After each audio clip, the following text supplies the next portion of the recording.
Welcome to the Adventure Scripture of the Day Bible Talk. Today I wanted to revisit a scripture we read yesterday in Luke 9, verses 49 through 50. John replied, "Master, we saw someone driving out demons in your name, and we tried to stop him, because he does not follow along with us." But Jesus told him, "Do not stop him, for he who is not against you is for you." Now these disciples were pretty new to beginning to understand how God values them. They had trouble really wrapping their minds around that. They still saw it as the success of the world that brought them value. And that's shown in previous scripture where they're arguing about who's the greatest and who's the least. And that is in the same chapter. So they haven't gotten very far here in growing and learning yet. But I think that when we know our value, it helps us to see people and ourselves realistically. When we feel less than others, then we can feel like people are against us, even when they're not.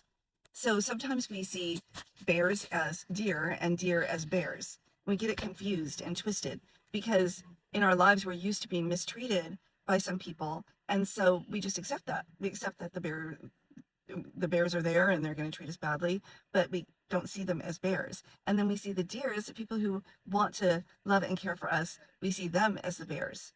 And it's all twisted because our value is upside down, or our perception of value is upside down.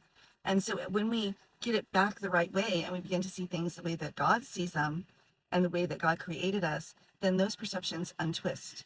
And we begin to see the bears for bears and the deers for deers. And we get the bears out of our lives because they're harming us.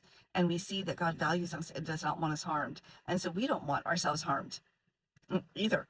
But I think that we want to get back at people sometimes for perceived slights, even when they weren't in any way trying to slight us. And then jealousy and vindictiveness can come in like a flood, and we don't even recognize it. We just start bashing the other person, and people are like, "What? They're nice." No, you don't know. You don't understand. But when we get it untwisted and that veil is torn, we see clearly, and we begin to truly experience his love for us and how he values and cherishes us. And it changes everything.